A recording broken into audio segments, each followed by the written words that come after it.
여러분 안녕하십니까. 경제현장 오늘 시작합니다. 한국은행이 기준금리를 한 번에 0.5%포인트 올린 후 이른바 영혼까지 끌어모아 집을 산 분들의 시름이 깊어지고 있죠. 이자 부담은 커지고 물가는 자고 나면 오르니 서민들 살림살이 더욱 팍팍해지고 있습니다. 한국은행의 빅스텝 금리 인상으로 우리 경제, 특히 서민들의 삶에 어떤 변화가 생기고 있는지 살펴보겠습니다. 유튜브 실시간 댓글 의견 주시면 토론에 반영합니다. 경제현장 오늘입니다.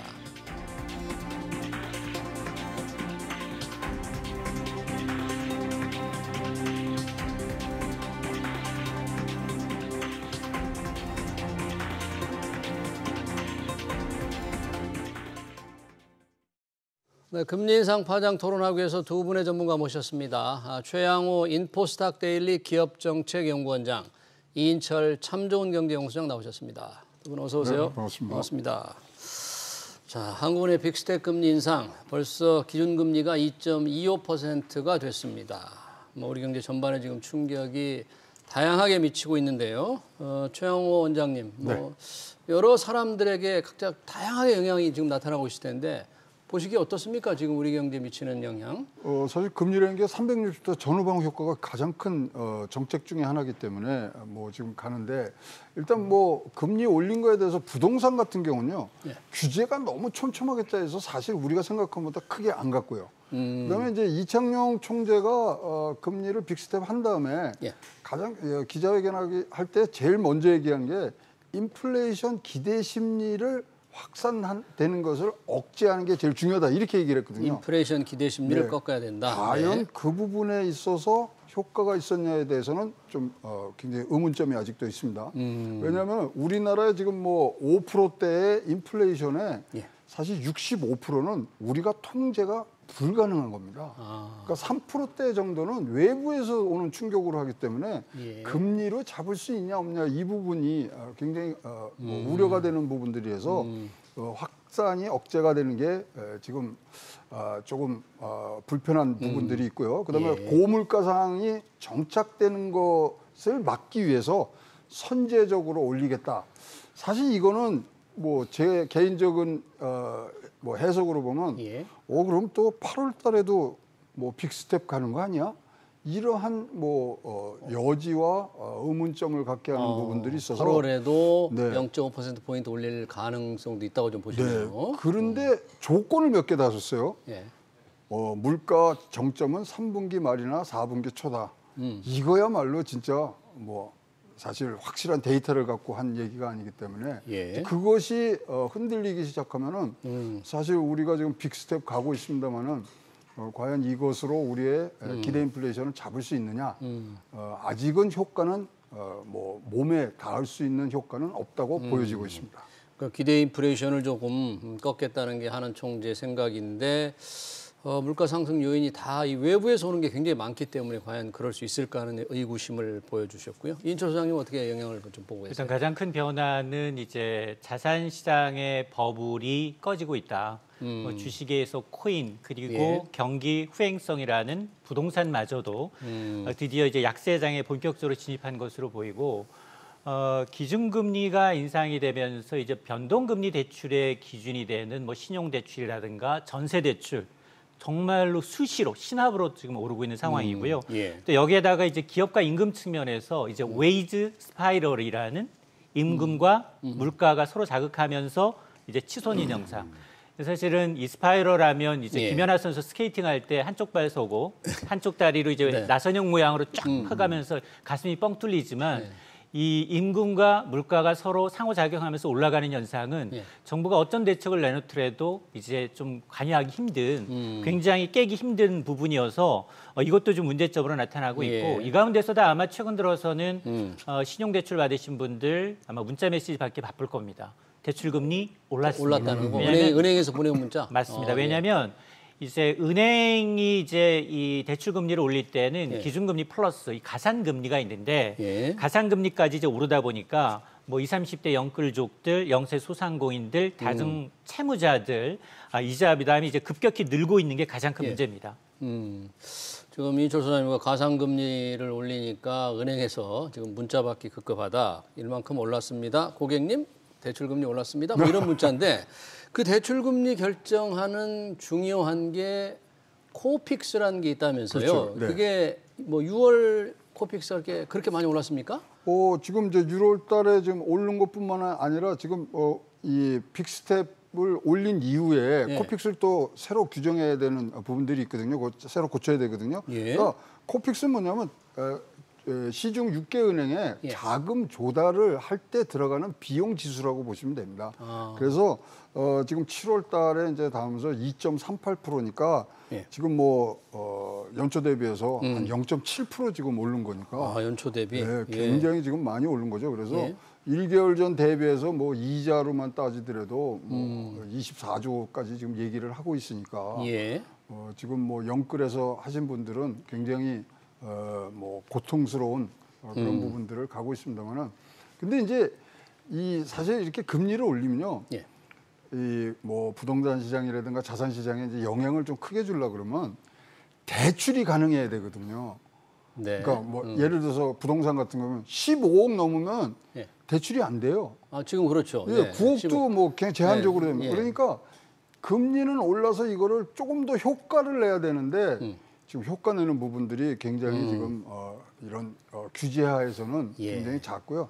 사실 0.75를 금리를 올리잖아요. 예. 그럼 4년 뒤에 집값이 1.6% 떨어지는 게 과거의 평균 수치거든요. 그래서 자 그렇다면 지금 아까 모두에 말씀드린 이창용 총재가 지금 원하는 기대 인플레이션 잡는 부분들에서 좀 탁월한 효과를 내냐 그것도 아니면서 자산 시장에도 아직까지는 뭐 지금 기존의 대출을 가지고 계신 분들은 좀 힘든 부분들, 예. 또 새로운 대출은 지금 안 일어나는 부분들 예. 이런 것들이 지금 혼재해 있는 상황이라고 보여집니다. 네. 지금 아까 그 코픽스 은행의 뭐 자금 조달 비용 지수 예, 보니까 그렇습니다. 6월에 이제 2.38%면 굉장히 뭐 한 달 동안에 굉장히 많이 오른 것 같은데 그럼 저거에 지금 한국은행 0.5%포인트 올린 거 지금 아직 반영이 안 됐습니다. 반영이 안 됐어요? 그럼 네. 그것까지 감안하면 앞으로 7월에는 어떻게 될까 이게? 맞습니다. 이게 코픽스 금리라는 게 말씀하셨던 것처럼 이제 시중은행들의 자금 조달 비용인데 매달 한 번 15일에 예. 공표를 하고 16일부터 적용이 됩니다. 16일부터. 근데 이제 6월 한 달 동안에 역대 뭐 0.4% 포인트도 가장 큰 폭이에요. 역대 관련 통계 작성한 이후. 예. 그런데 7월 13일에 있었던 금통위에서 0.5% 인상은 반영되기 전입니다. 이 말은 그러면 7월 코픽스 금리는 3%에 육박할 수 있다라는 있다. 거거든요. 예. 그러면 코픽스 금리가 올랐다. 은행은 코픽스 금리, 기준금리 플러스 가상금리이기 때문에 변동형 주택담보대출은 다다음 달 뭐 조만간 7% 돌파가 확실시되고 있고요. 7%까지나요? 그렇습니다. 여기다 왜냐하면 지금 4대 은행의 주담대 최고금리 고정형의 경우 혼합형이죠. 예. 혼합형의 경우 한 6.2%예요. 예. 6.2%고 연말까지 가면 지금 뭐 이창용 총재 얘기로는 최고 연 3%까지 남아있는 통화정책회의 3번 있는데 예. 2번 내지 3번 다 하겠다는 얘기 아니겠습니까? 예. 그러면 대출금리는 더 빠른 속도로 오를 수 있기 때문에 주담대 변동형은 시간상 타이밍의 문제일 뿐 예. 7% 돌파가 거의 확실시됩니다. 지금 뭐 아까 변동이 6.2%라고 그랬는데 지금만 해도 이자 갚느라고 지금 허리가 빌 텐데 7% 간다 그러면 참 소름이 돋는데요. 뭐 이 은행에서 돈 빌릴 때 고정금리도 있고 변동금리도 있고 그러잖아요. 네. 금리 차이가 조금 있습니까? 지금 상황은 어떻습니까? 금리 좀 말씀드렸는데 주담대 고정으로 가면은 예. 상위가 6.51 이렇게 되고요. 변동으로 하면 5.78인데 예. 이게 변동으로 할 때는 굉장히 싸 보이죠. 예. 근데 이거는 한 달 전 얘기거든요. 한 달 이거 전. 진짜 올라가는. 예. 그렇다면 얼마만큼의 우리 대출하시는 분들이 변동금리를 지금 잡고 있냐면 예. 전체의 83%가 변동금리를 지금 갖고 가고 있고요. 우리 주택담보대출의 80%가 다 넘어요. 예, 지금 그러다 보니까 사실 이제 전세대출 금리라든가 뭐 이런 것들이 지금 이인철 소장님께서 말씀 6%, 7%, 8%대에 지금 바로 문 앞에 지금 대기하고 있다고 보여집니다. 예. 뭐 7%가 된다 그러면 무서운데 저는 이 전세대출 금리도 벌써 이 최고 금리가 6%를 넘었다는데 이거 전세금리 대출 받아야 되는데 받을 수 있겠어요? 6% 돼가지고. 맞습니다. 이게 2010년 이후 12년 만에 가장 높아졌거든요. 그동안 이제 코로나19 특히나 임대차 3법 이전에 서울 아파트의 전세 가격 동향을 봤더니 예. 평균 5억 원 미만이었어요. 2년 전만 하더라도. 근데 지난달 말 기준 지금 6억 8천만 원이 육박합니다. 2년 새 1억 8천만 원 가까이 올랐거든요. 예. 이게 뭐 어떤 직장인도 지금 월급을 갖고서 전세 대출 인상분을 감내하기 어려운 사정이에요. 그러니까, 예. 근데 전세 대출 금리가 최고 상단이긴 합니다만 6%를 넘어서다 보니까 그래서 자연스럽게 나오는 게 전세보다는 차라리 월세로 살자. 월세 전환율은 3%대인데 예. 그런데 정작 전세 대출은 5%, 6%로 올라가고 있기 때문에 그런데요. 예. 실제로 이제 부동산 카페에 다양한 사연이 올라오고 있는데 예. 내 월급의 절반 이상이 대출 원리금 상환에 쓰고 원리 있습니다. 갚는 데 쓰고 팩트 있다. 체크를 해보니까 사실이었어요. 그래요? 왜냐하면 이 30대 중반 A씨 예. 영혼까지 끌어모아서 이게 아파트도 아니라 네. 5억 원대 오피스텔을 구매했어요. 오피스텔. 그런데요, 사실은 처음으로 구매를 했기 때문에 주택담보대출 한도가 적어요. 2억 8,500만 원. 여기다 신용대출 1억 원을 더 받은 겁니다. 예. 자, 이런데 지난해 초만 하더라도 2.8%였던 신용대출 금리가 4% 초반까지 뛴 겁니다. 그러니까 매달 갚아나가는 원리금이 예. 종전에 250만 원에서 지금 290만 원으로 뛴 거예요. 엄청 뛰었네. 그러면 600만 원 월급 받는 직장인의 절반 이상은 예. 지금 대출 원리금 상환에 뛰어나가고 있다는 거거든요. 그러니까. 그러다 보니 이런 분들이 아니 뭐 지금 대리기사로 투잡이라도 찌어야 되나 이런 하소연을 하고 있는 거고 네. 여기다 이제 이창용 총재가 친절하게 영끌 B2 관련 젊은 분들한테 B2 위험성을 경고했잖아요. 네. 과거에 20, 30대는 한 번도 경험하지 못한 인플레이 상황이다. 3%대 대출 금리가 평생 갈 거라고 생각하면 오산이다라고 했는데 아니 이럴 거면 진작 좀 알려주지라는 반응이 정말 커뮤니티에 쇄도하고 있습니다. 예, 지금 뭐 그 A 씨 빚낸 분들의 연끌하신 분들의 지금 어려운 상황을 얘기했는데 이게요. 이게 또 시기적으로 굉장히 좀 어려운 시기에 온 게 예. 임대차 3법이 지금 한 사이클이 돌아가면서 새롭게 계약하시는 분들이 많으니까 그렇습니다. 그때 또 네. 올리지 않습니까? 예, 그러면 예. 이걸 갖고서 지금 대출을 더 받을 수 있는 상황이 아니고요. 그다음에 지금 결정적인 거는 뭐 가계 대출도 그렇습니다만은 예. 소상공인들이 지금 받은 기업 대출이 뭐가 있냐면 9월이면요. 만기 연장하고 이자 유예 지급하는 것이 그 유예해 주는 게 종료가 됩니다. 9월 달에. 네. 그러면 뭐 이제 오롯이 내야 되거든요. 새로운 대책이 없다면. 그러면 지금 가계대출과 기업대출이 지금 다 굉장히 큰 파도를 앞에 눈에 두고 있는 그런 상황이라고 보여집니다. 소상공인들 말씀하셨으니까 9월에 만기가 되는 거를 금융감독당국에서 좀 알아서 연장하라고 좀 막 지금 압박하고 있는 거죠? 지금 뭐 알아서 은행들 좀 연장하지 않겠어요? 연장을 하면은 사실 그것이 코픽스에 담아져야 되거든요. 왜냐면 그거를 연장해주면 사실 위험 리스크가 더 커지는 부분들 해서 사실 이게 뭐 하나 하면은 풍선 효과로 이게 다른 것도 올라오는 부분들이 있어서 이건 특단의 어떤 뭐 재정 지원이 뭐 같이 가지 않는 한 이거 뭐 올라갈 수밖에 없는 상황이라서 진짜로 금리 인상 효과에 대해서 우리가 기대 인플레이션을 잡는 것만 잡을 수 있었다면 굉장히 좋았으나 전후방 효과는 지금 굉장히 뭐 현재 경제 상황으로 봐서는 조금 빚을 내기는 좀 어려운 상황이라고 보여집니다. 그러네요.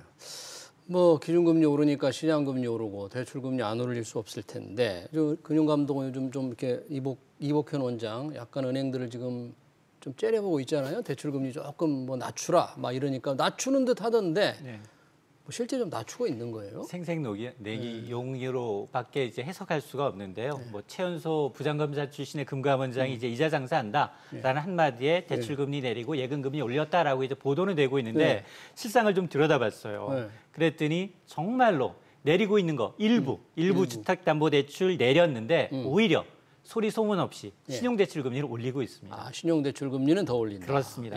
그러다 보니까 신용대출 금리 상단이 한 달 만에 6%를 좀 넘어섰는데 그리고 예금금리도 사실 한은이 빅스텝 이후에 적게는 0.2, 많게는 0.9%까지 올렸다고 해서 팩트 체크를 해보니 정말 그 지금 가관이었는데요. 왜냐 0.9% 올린 적금 상품을 들여다봤더니 최고 연 2.8%예요. 그동안 안 올렸던 상품.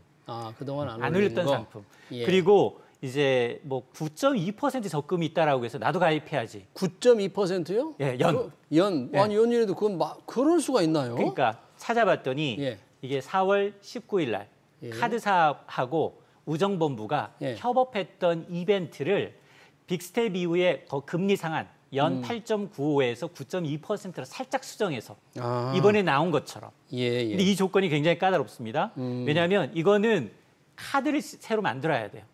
S카드를 6개월 이전에 발급한 이력도 없고 이 상품 가입하기 위해서 중단해서도 안 되고 신규 가입자에 한해서 기본 금리는 2%인데 카드 이용했을 경우에 연 추가 리워드 성격으로 6% 넘게 주는 상품이었거든요. 그러다 보니까 이게 이런 상품들을 들여다보면 굉장히 매월 한도 금액이 적어요. 매달 30만 원 정도? 1년 정도 혜택을 줘요. 근데 실질적인 이자를 따져보면 연간 한 10,000원, 20,000원 내외거든요. 그러니까 생색내기용인 것이 많아서 실질적으로 금융당국의 압박에 대해서 피하는 것 같아 보이지만 은행들 실속은 실속대로 챙기고 있다는 겁니다. 그래요. 사실 뭐 은행 이자를 금융감독원이 콕 집어서 좀 내려라고 지시하는 건 조금 이상하긴 하지만 그런 걸 은행들 아주 슬기롭게 아주 현명하게 대처하고 있네요. 그러니까 평균에 오르죠. 다 모아서 해보니까 평균적으로 내면 이게 이렇게 됩니다. 그런데 지금 뭐 인철 소장 소개해 준 대로 뭐 이거는 조건이 까다롭고 함정도 많습니다. 그럼에도 불구하고 지금 뭐 주식시장이라든가 자산시장이 조금 활발하지 않다 보니까 사실 정기예금은요 6월 달에 벌써 722조가 지금 했거든요. 그럼 한 달 새에 한 6조가 더 들어온 거예요. 아, 정기예금으로 돈이 몰렸다 그런 얘기예요? 네, 그걸로 들어간 거죠. 그러니까 지금 0.25, 0.5 올린 거 가지고도 이렇게 6조가 움직이는 상황인데 지금 뭐 이것으로 해서 이 대출을 갚아야 되는 고통은 그거의 2배거든요. 그래서 이 부분들이 진짜로 어떤 수요와 공급이 맞아지는 중간선에서 지금 잘 운영이 되고 있냐. 8월 달에 지금 빅스텝 올린다는 얘기가 굉장히 많거든요. 우리 한국은행 금통이? 네. 그러니까 뭐 또 그렇게 또 얘기를 지금 뭐 뉘앙스를 또 지금 뭐 흘러나오고 있는 상황이고요. 야, 그러면 진짜 이제 뭐 우리의 그 전체적인 이런 금융시장에서의 경색되는 부분들을 어떤 식으로 후속 조치가 나올 것인가 지금 뭐 걱정과 우려와 기대감이 조금 섞여 있는 상황이라고 보입니다. 네, 한국은행 금통위가 지난번에 0.5%포인트 빅스텝하고 8월에도 하게 되면 대출금리 더 오르고 뭐 여러 가지 더 파장이 더 훨씬 클 것 같은데 지금 분위기가 좀 그런 쪽으로 흘러가고 있는 겁니까? 아마 이제 가장 큰 변수는 미국의 행보일 겁니다. 미국이 과연 이달 말에 이제 2번 연속 자이언트 스텝 가능성이 상당히 높아졌어요. 그러다가 사실은 지난 13일 우리나라 금통위도 있었지만 전 세계적인 이목은 미국의 사실 지난달 소비자 물가지수였거든요. 소비자 물가지수요. 한 달여 만에 5월에 이어서 6월에는 9.1%로 한 달여 만에 41년 만에 최고치를 갈아치웠어요. 다음 날 발표된 미국의 생산자 물가지수는 2자릿수 올랐습니다. 그러니까 미국이 지금 아직 물가 정점을 지나지 않았다. 생산자 물가, 기대 인플레이션율 그리고 이제 수입 물가까지 굉장히 높아지다 보니까 지금 미국의 경우에는 그동안은 이번 달에 0.5에서 0.75 전망이 우세했다면 0.5가 사라졌어요. 하단이 기본이 0.75에서 1%. 야, 자이언트 스텝은 기본이네, 지금. 그렇습니다. 그러면서 소비자 물가지수 발표된 날 지금 시카고 상업거래소에서 거래되고 있는 이제 페드워치 연준의 이 금리를 예측할 수 있는 그게 8대2로 1% 가능성이 높아지니까 지금 백악관이 난리가 났어요. 바이든 대통령이 out of date 이게 지금 철진한 데이터다. 물가를 가지고 얘기한 거죠? 맞습니다. 왜냐하면 철진한 거다. 지금 국제유가의 경우에는 6월 중순부터 내려서 거의 20% 가까이 떨어졌는데 왜 이게 반영이 안 됐느냐라는 거였어요. 물론 그 얘기도 일정 부분 맞지만 그러나 이 20% 떨어졌다는 건 7월까지 하락분이고 6월 하락분이 20%까지 되지 않아요. 그러다 보니 이제 이렇게 이제 1% 금리 인하 가능성까지 나오니까 연준 이사들, 매파 성향의 의사들까지 나와서 이제 바이든 대통령을 옹호하는 0.75 정도면 가능하다. 근데 0.75도 가혹해요. 2연속 자이언트 스텝이거든요. 그러네요. 그러다 보니까 가장 큰 변수는 뭐냐? 앞으로 국제유가가 어떻게 되느냐? 그리고 이제 한은이 이제 미국의 이게 과연 자이언트 스텝에 그치느냐 이런 것들이 변수가 될 수 있는데 이창용 총재가 너무 좀 성급하게 이제 연말 되면 우리 기준금리는 연 2.75에서 최고 연 3%다. 예. 아직 3번 남은 금통위에서 아장아장 베이비 스텝으로 가도 된다. 3번 연속 베이비 스텝을 밟아도 된다. 예, 우리는 빅 것이다. 스텝이 필요 없다라는 시그널을 줘서 이게 그러면 지난번에도 그랬거든요. 예. 4월 인사청문회 당시에도 서면 보고서를 통해서 우리는 미국처럼 빅 스텝 갈 필요가 없다. 아, 그랬어요? 이창용 네, 총재가? 그렇습니다. 그런데 틀렸네요. 맞습니다. 지금. 그것도 틀렸죠. 예. 그리고 이제 하느니 경기 전망, 물가 전망을 또 2번이나 그 사이에 수정을 했어요. 예. 자, 그러다 보니까 이제 통화정책 당국자가 굉장히 좀 심리를 안정시키기 위해서 직설적으로 물가에 대한 수치를 제시한 것은 어느 정도 일정 부분 긍정적이지만 그러나 그게 맞지 않고 계속해서 반복해서 수정해서 틀리게 되면 신뢰가 떨어져요. 그러니까요. 네? 자, 그러다 보니까 이제 기대 인플레이션 오히려 이제 잡지 못하는 게 아니냐라는 우려가 나오고 있습니다. 그러니까요. 이창용 하는 총재가 시장과 소통을 굉장히 잘하고 있다. 저희 프로그램에서 그런 평가도 좀 나왔었거든요. 그때 기준금리 올려놔서 기자회견 할 때 경제 상황, 금리 인상 계획에 대한 걸 아주 상세히 설명하니까 굉장히 시장과 소통 잘한다는 얘기가 있었는데 우리 소장님 말씀 들어보니까 이창용 총재가 조금 성급하게 네. 이 금리 인상이라는 거에 대해서 잘못 얘기한 부분이 좀 있네요. 그럼요. 하는 총재의 뭐 대국민 또는 대시장 커뮤니케이션의 1번은요. 일관성이에요. 일관성. 예. 네. 제롬 파월이 왜 이렇게 인기가 없고 진짜 교주처럼 모셨다니 뭐 인플레이션 짧다, 그다음에 안 올린다, 5%다 이러면서 시장의 신뢰를 지금 잊어버린 건데 이것이 쌓이면 뭐 네. 진짜 우리 하는 총재라도 시장의 신뢰 없이 정책을 갖고 가는 그런 커뮤니케이션 기술이 없으시다면은 예. 우리 굉장히 지금 증시는 혼란에 빠질 수밖에 없고요. 예. 지금 뭐 1% 얘기가 나와서 조금만 천원을 하면 미국이 100bp 올리는 거에 대해서 진짜 미국의 고수들, 큰 손들은 예. 지금 100bp 올려라 해요. 올려라. 네. 지금 미국의 연준의 이달 27일 FOMC에서 금리를 그렇게 기준금리를 올려라. 하여튼 뭐 굉장히 강한 메시지도 보내지만 물가를 확실히 잡아야 된다. 네. 미국은 항상 금리를 올리는 과정에서 예. 오버슈팅을 한번 하면 그다음부터 금리 인상에 대해서 굉장히 속도가 적어진다는 거예요. 그래서 아니 지금 이렇게 물가 많이 오르고 지금 뭐 진짜 수입 물가도 11% 이렇게 올라가는 상황에서는 올려라 100bp. 아예 1%포인트를 한 번에 올려라. 네, 그래야 증시가 이제 제자리를 찾는 과정으로 돌아가지 않겠느냐.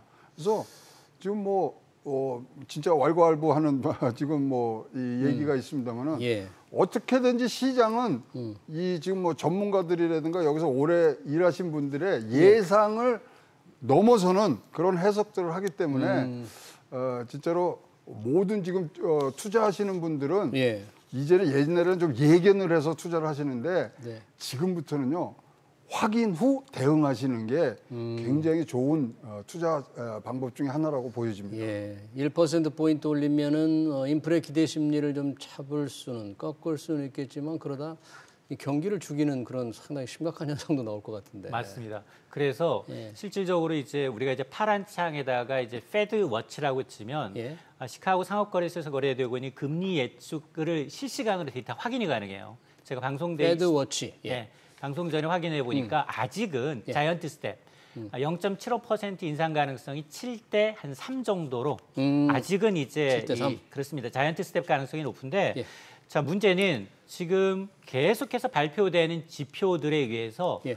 뭐 인플레이션이냐 경기 침체냐 0.75냐 1%냐를 두고 이달 말까지 계속해서 이제 시소 장세가 좀 불가피한 상황이거든요. 예. 자 그러다 보니까 만에 하나 정말로 우리가 이제 한미 간 금리 역전 현상이 6개월 정도 빨라졌잖아요. 당초 예상했던 것보다 7월 말이면 분명합니다. 자이언트 스텝으로 간다 하더라도 상당히 우리보다 0.25% 달러가 강세고요. 달러가 높아지고요. 예. 만약 하나 미국이 울트라 스텝을 단행을 해서 1%로 가버리면 0.5% 격차가 벌어져요. 그러네요. 그러다 보니까 이런 것을 반영해서 지금 외환시장이 1,300원 선을 웃돌고 있는 것이거든요. 예. 자 그러다 보니까 실제로 만에 하나 이제 이 미국이 1% 인상해서 0.5% 벌어지게 되면 예. 지금 외환시장은 더 불안할 수밖에 없습니다. 지금도 불안한데 더 불안해질 수 그렇습니다. 그러면 최악의 경우 지금 이 하느는 이 7월에 이어서 예. 이제 다음 달에도 빅스텝을 단행하게 되면 문제는 뭐냐? 이렇게 등 떠밀려서 금리를 올리게 되면 약효가 떨어집니다. 기대 인플레이션을 잡을 수가 없고요. 예. 미리 선반영하고 불확실성 해소 측면에서 오히려 자산시장 버블이 더 커질 수 있거든요. 네. 이런 부분이 문제점입니다. 아무튼 이제 27일 연준 FOMC에서 현재 예상하기는 그래도 자이언트 스텝 0.75%포인트가 7, 1%포인트가 3. 아직은 조금 우세한 편이네요. 자, 우리 시장이 금리 계속 오르니까 이 뭐 취약계층들 이자 부담이 심각해요. 정부가 몇 가지 대책을 생각하고 있는데 이번에 보니까 왜 주담대 변동금리 4%를 고정금리로 바꿔준다? 안심전환, 대환대출? 이게 어떻게 바꿔주는 거예요? 누구를 대상으로? 수도권에서 4억짜리 집이 수도권에 4억짜리 집 별로 없죠. 별로 없죠. 별로 없죠. 그러니까 굉장히 지금 이 제한된 폭의 대상이 4억, 집 4억 이하. 이하에 지금 하기 때문에 과연 할 거냐. 그다음에 모두에도 말씀드렸지만 뭐 부동산에 관련된 금리는요. 예. 지금 여러 가지 이 부동산 시장을 둘러싸고 있는 규제들이 완화되기 전에는요. 맥히지가 않습니다. 아, 다른 규제가 워낙 많다. LTV나 DSR이나 이거에 걸리면요. 예. 그다음에 15억, 9억 뭐 이런 것들이 촘촘히 지금 짜여 있기 때문에 예. 부동산에 관한 금리의 이 효과가 과거와는 현저하게 지금 떨어져 있고요. 예. 사실 금리가 효과적으로 부동산에 이 영향을 미치려면요. 예. 대출할 수 있을 때예요. 지금은 대출이 대출할 수 있는 때 부분들이 별로 없죠. 돈을 빌릴 수도 없는데 뭔 놈의 대출 금리 그렇습니다. 그래서 이거는 분명히 이제 여기에 어떤 재정 정책이 이제 따라 붙을 건데 예. 그렇다고 지금 뭐 많은 사람들한테 지금 공평하게 지금 나눠줘야 될 재정이기 때문에 예. 진짜 뭐 영끌해서 집 산 사람한테 나중에 그럼 집값 올리 뭐 여러 가지 지금 얘기들이 나올 수 있는 부분들이라서 예. 굉장히 조심스러운 그런 접근이 필요한 그런 정책이라고 보여집니다. 네. 추가 보충 설명을 하면 네. 아직 9월 중에 나올 안심전환 대출은 기본적으로 윤곽이 드러나지 않았어요. 기준에 아직이요? 대해서. 정확한 그러니까 기준이. 주택 가격으로 4억 원 이하라는 건 예. 첫 해. 안심전환 대출은 올 9월 시행 예정인데 올해 한 20조에서 25조로 증액했고요. 예. 내년에도 20조 원입니다. 내년에도? 총 45조 원이 투입이 되는데 예. 올해 대상은 이게 만일 말씀하셨던 것처럼 주택 가격 4억 원 이하라고 하면 대상자가 너무 적어요. 그렇겠네요. 수도권에 그래서 뭐 4억이었어요. 공시가격으로 할 가능성이 높아요. 공시가격. 공시가격으로 하면 6, 7억까지 가거든요. 예. 그리고 내년에는 이게 올라갑니다. 9억 원 이하 주택으로. 9억 원 이하로. 예. 근데 이게 아까 합쳐봐야 예. 45조예요. 예. 근데 이거는 나오면 이제 굉장히 조기에 마감될 가능성이 높아요. 왜냐하면 예. 변동형 그리고 고금리를 저금리면서 고정금리예요. 은행의 고정금리는 첫 5년만 고정이고 이후부터는 변동금리로 자동 갈아타야 돼요. 요거는 이제 요거는 끝까지. 정부 정책금리이기 때문에 30년 고정금리. 이건 주택 관련 공공기관들이 대신 빌려주는 거네요. 맞습니다. 은행 거를 바꿔주는 거네요. 맞습니다. 그리고 연 4%고요. 4%로. 그렇습니다. 여기다가 저소득 청년의 경우에는 우대금리 혜택 줘서 더 낮춰줘요. 예. 자, 그러다 보니까 이 상품은 꾸준히 관심을 갖고 있다가 나오면 해야 되는데 문제는 뭐냐? 지금 3분기 기준 1,800조 육박하는 가계 대출 가운데 예. 77%가 변동금리예요. 그러면 대상자가 너무 적다는 거예요. 아. 이게 지금 45조 해봐야 예. 몇 명이 혜택을 못 받거든요. 한 10명 중에 1명 도움이 될까요? 맞습니다. 10명 중에 1명도 자, 안 될까? 그러다 보니 이게 정말로 취약계층을 위해서 이제 부채 영착륙, 가계부채 이자 부담을 좀 줄여줄 대책이라면 네. 이 부분의 대상자 폭을 좀 더 넓혀서 연착륙을 유도할 필요가 있어 봅니다. 많이 도와주는 건 좋은데 이게 정부도 돈이 한정이 있으니까 재정이 여유주가 없잖아요. 재정이 여유가 없으니까 네. 은행에 떠맡기고 있어요. 은행에 떠맡기고 또 은행은 또 일반 기업이나 똑같은데 은행에만 막 떠맡기면 또 됩니까 이게? 아니 사실 이런 거는 꾀를 내면 되거든요. 꽤? 국민채를 모으면 되거든요. 국민채 4% 정도 지금 예. 정기예금 주고 예. 그 돈으로 여기에 돌릴 수 있게 해주면 되는데 예. 지금 뭐 그걸 하려면 또 뭐 법개정 사항부터 뭐 분명히 있을 겁니다. 그래서 뭐 지금 여야 간에 이런 어떤 뭐 소통이 잘 안 되는 상황에서 그걸 긴급하게 할 수 있는 부분도 없을 것으로 보인다면은 예. 아니 진짜로 급하고 진짜 이거를 꼭 풀어야 되겠다 그러면 방법들은 많이 아직도 있다고 생각을 합니다. 네, 많은 방법이 있는데 지금 재정도 많이 들어가야 돼요. 은행을 또 이렇게 자꾸 압박만 한다고 이렇게 해답이 될 것 같지는 않은데 어찌됐든 취약계층, 저소득계층 뭔가 대책이 조금 필요한 때긴 때인 모양입니다. 그죠? 맞습니다. 많은 대책을 좀 기다려봐야 될 것 같습니다. 네, 한국은행의 금리 인상으로 시장 경제, 특히 우리 경제 서민들이 어떤 영향을 미치는지 토론 여기서 마치겠습니다. 지금까지 최양호 인포스닥 데일리 기업정책 연구원장, 이인철 참좋은경제연구소장이었습니다. 두 분 고맙습니다.